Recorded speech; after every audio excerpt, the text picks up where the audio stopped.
നമസ്കാരം. കുറച്ച് വേറിട്ട വാർത്തകൾ എന്ന് പറയുമ്പോൾ എപ്പോഴും സംഭവിക്കാത്ത, അപൂർവമായി സംഭവിക്കുന്ന കുറച്ച് കോയിൻസിഡൻസ് ആവാം. അപ്പൊ അങ്ങനെയുള്ള ഒരു രണ്ട് സംഭവങ്ങളാണ് എനിക്ക് പറയാനുള്ളത്.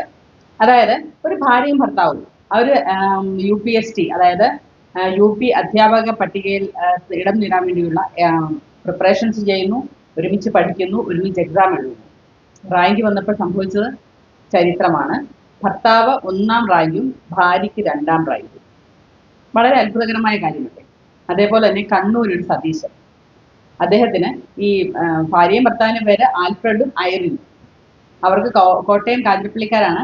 അവരുടെ UPST പരീക്ഷയിൽ 1ാം റാങ്ക് ആൽഫ്രഡിനും 2ാം റാങ്ക് ഐറിനുമാണ്. അതായത് ഇന്റർവ്യൂവിൽ എന്തോ ഒരു മാർക്ക് കുറഞ്ഞതിനാണ് ഐറിൻ 2ാം റാങ്ക് ആയിപ്പോയത്. അതേപോലെ തന്നെ കണ്ണൂർ സതീശൻ UPSC LP രണ്ടിനും ഫസ്റ്റ് റാങ്ക് പുള്ളിക്ക് തന്നെയാണ് കിട്ടിയിരിക്കുന്നത്, കണ്ണൂർ ജില്ലയിലേക്ക്.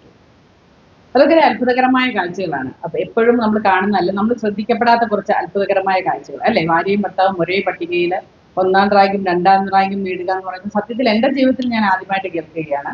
നിങ്ങൾക്ക് ആർക്കെങ്കിലും അങ്ങനെ അനുഭവം ഉണ്ടോ എന്ന് എനിക്കറിയില്ല. എന്തായാലും ഇങ്ങനെയൊക്കെ കാണുമ്പോൾ അതൊന്ന് ഷെയർ ചെയ്യാൻ വേണ്ടിയിട്ടാണ് ഞാൻ ഇങ്ങനെ ഒരു വീഡിയോ ഇടുന്നത്. അതേപോലെ തന്നെ മറ്റൊരു എനിക്ക് എന്നെ രോമാഞ്ചം ഉണ്ടാക്കിയ മറ്റൊരു വാർത്ത എന്ന് വേണമെങ്കിൽ പറയാം.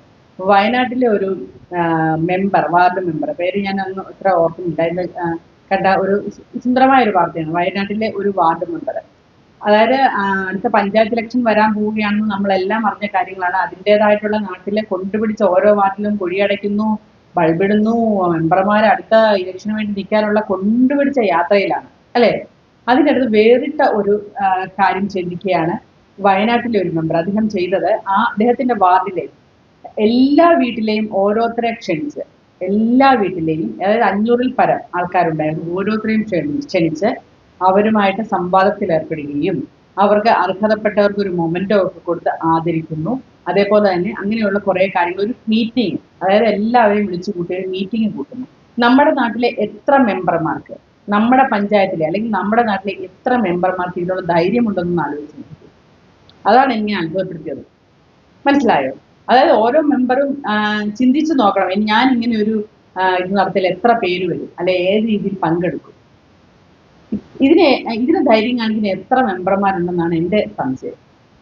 ഇതൊരു ഭയങ്കര ഒരു റവല്യൂഷൻ ആവേണ്ട കാര്യമാണ്. എല്ലാ മെമ്പർമാരും നമ്മുടെ നാട്ടിൽ ഇങ്ങനെ, ഗവൺമെന്റ് തന്നെ അങ്ങനെ ഒരു ഓർഡർ കൊണ്ടുവരണം, ഇങ്ങനെ ഒരു സംഭവം. എങ്കിലേ അവർക്ക് അവരെ തന്നെ വിലയിരുത്താൻ അവസരം കിട്ടുകയുള്ളൂ അല്ലേ. അപ്പം ചിന്തിച്ചിട്ട് നിങ്ങളുടെ അഭിപ്രായങ്ങൾ പറയൂ. Thank you.